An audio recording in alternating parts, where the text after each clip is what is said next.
Sonic the Hedgehog recently returned to his roots, and the retro community couldn't be happier about it, but little did they realize that the Blue Blur loyalists have kept the spirit of the series alive for more than a decade now, producing titles that make Mania look like mincemeat in comparison.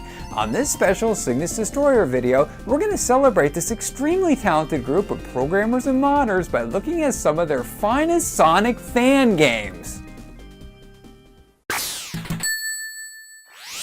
Sonic Tetris, the 2014 ROM hack from Crash, is the gaming equivalent of those old Reese's Peanut Butter Cup commercials. It offers a traditional puzzle mode complete with fresh remixes of the iconic Sonic 1 songs and a straightforward side-scrolling option that swaps out the regular bonus areas in favor of the fast-paced and intense block-stacking action segments. In comparison to the rest of the fan creations to follow, Sonic Tetris is fairly middle of the road, but it does a good job of blending the two beloved franchises, and anyone who likes a little bit of platforming mixed in with their puzzles should definitely check it out.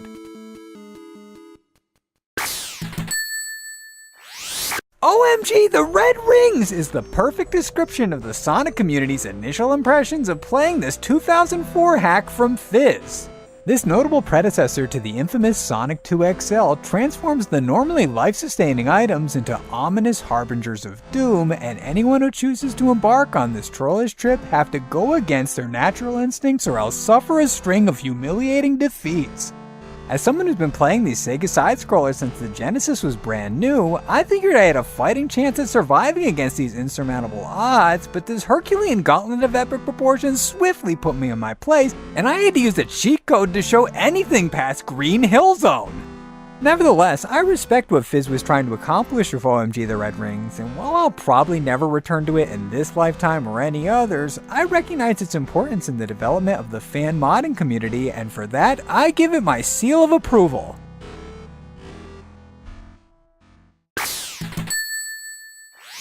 Caratero's Return to the Origin is a self-explanatory mod of Sonic 1 that reverses the direction of the level layout.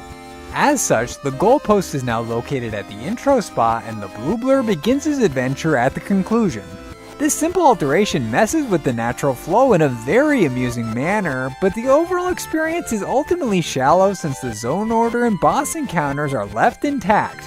I was admittedly disappointed to see that this clever concept didn't quite live up to its full potential, but I was left with a mostly positive impression of this amusing gimmick, and I feel that it's worth checking out for that novelty factor alone.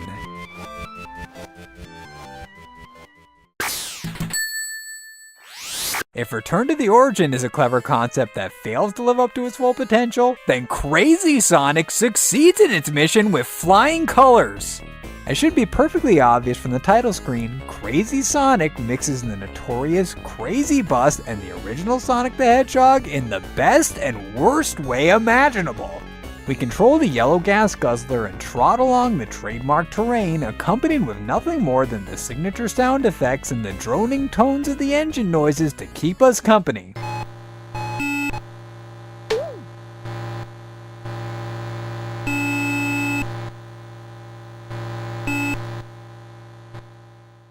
The bus can jump with the best of the genre protagonists, and its sturdy metal exterior makes it invulnerable to most enemies and obstacles, but its sluggish pace leaves it susceptible to being crushed into a tiny cube.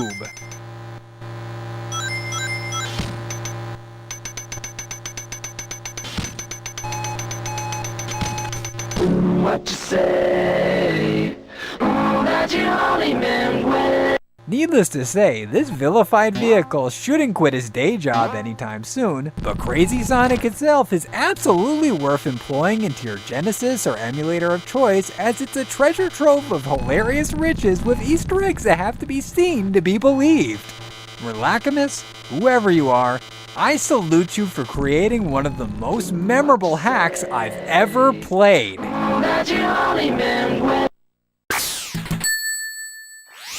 An ordinary Sonic ROM hack is the front-runner for the most deceptive title of all time, and it's the stuff that nightmares are made of.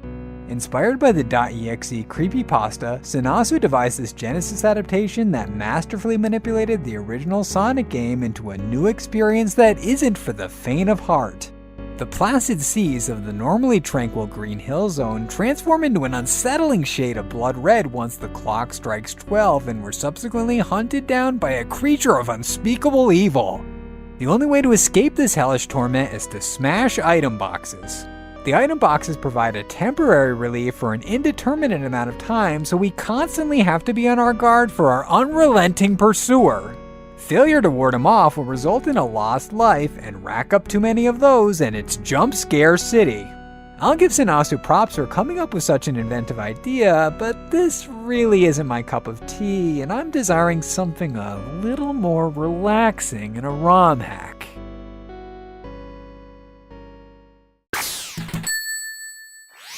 Ah, that's more like it. Big's Fishing Derby is a complete overhaul of Sonic 2 that finally brings the most polarizing character from the adventure series into the 16-bit era.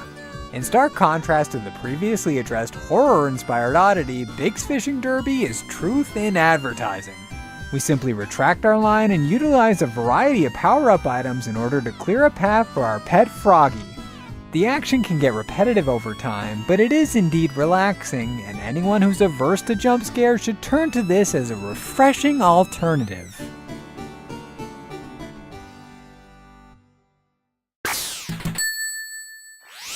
Continuing the trend of completely overhauling the source material is Sonic 1: The Next Level.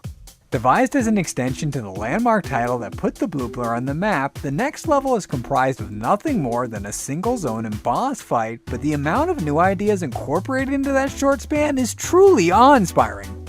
I've covered some of Marky Jester's projects in the past and I was impressed by his creativity, but this one goes over and above, and I'm floored by the fact that it only took 3 months to make.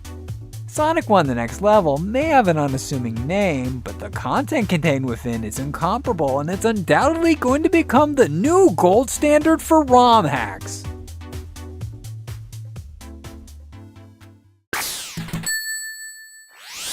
Released in 2011, Sonic Axiom from Vexor deviates from the rest of the entries in this video so far in that it's the first fan game built completely from scratch. Sonic Axiom is essentially Sonic Mania if it had been comprised of entirely unique zones, and Vexor excellently pays tribute to the series that inspired him while simultaneously putting his fresh spin on it.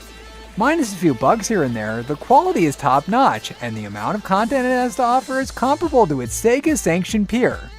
While Sonic Mania rightfully deserves the respect for returning the series to its classic 2D roots, Sonic Axiom proved that the format never went out of style, and anyone who gleefully delighted in that nostalgia trip owes it to themselves to give Vexor's interpretation a try.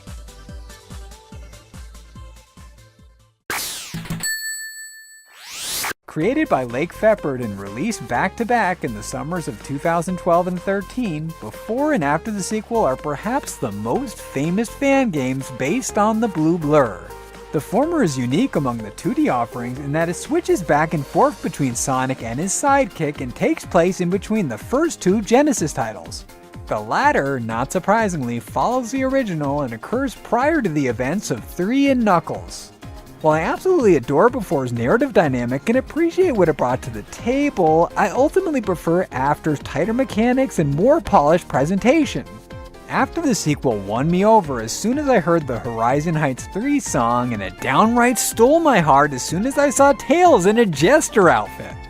To put it another way, Lake Feppard's sequel duology is every bit as brilliant as you've heard, and you should absolutely play it as soon as you can.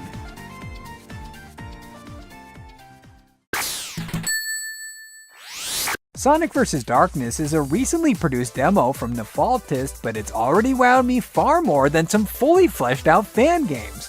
Sonic vs. Darkness blends the 3D era mechanics with the 2D era presentation and features an aesthetic that's very reminiscent of the Advanced trilogy. Being that this is a demo, there are only 2 zones to choose from, but they're both excellently constructed, and the Hedgehog duo power through them at a breathtaking pace. As far as things currently stand, Sonic vs. Darkness is one of the best fan games I've ever played, and I'm beyond excited to see what Nephaltist has in store for the future. As someone who has a near equal adoration of the 2D and 3D titles, Sonic vs. Darkness was right up my alley, and I strongly considered awarding it the honor of being my favorite of the featured entries in this video, but there was one last contender that managed to swoop in and stealthily snag the crown in spite of lacking any flashy bells or whistles. This king of the Sonic fan games is another ROM hack, but it's far from your average mod, and it deserves all of the accolades that have been bestowed on it upon its recent release. Without further ado, let me introduce to you the truly magical alteration that is Yoshi in Sonic 2! Judging by the title alone, one would assume that Yoshi in Sonic 2 is a simple sprite swap, but Xenoworld's recently released ROM hack is so much more than that. For starters, the blue blur is now the baby on board as Sonic fills Mario's role from Yoshi's Island and he looks super adorable in it. Sonic actually plays the part better than his Nintendo rival since he doesn't cry and only hemorrhages rings when he gets hit. As if that weren't enough to recommend this hack, Xenoworld did a fantastic job of implementing Island's mechanics, and this could easily function as a long-lost spiritual successor to that SNES classic. I could go on and on about how brilliant Yoshi in Sonic 2 is, but I think the footage speaks for itself, and I wholeheartedly urge you all to download it as soon as you're done watching the video. Wow, that is beyond amazing. Xenoworld and the rest of these extraordinarily gifted designers have crafted pixelated gold, and I hope that this video has encouraged you all to check out their passion projects and support them in their future endeavors. I know that I'm eagerly anticipating what they have to offer, and I'm sure that I'll spotlight it in an inevitable part 3 somewhere down the line, but in the meantime, I've got to get ready for the long-awaited return of Innocent Until Proven Guilty. Be sure to come back for that, but until then, this is Matt, aka Cygnus Destroyer, signing out! Thanks for watching. If you liked what you saw and you want to see more, the boxes on the screen right now will lead to some more of my videos, and if you haven't already, be sure to subscribe to the channel by clicking on my avatar in the bottom right hand corner. Thanks again!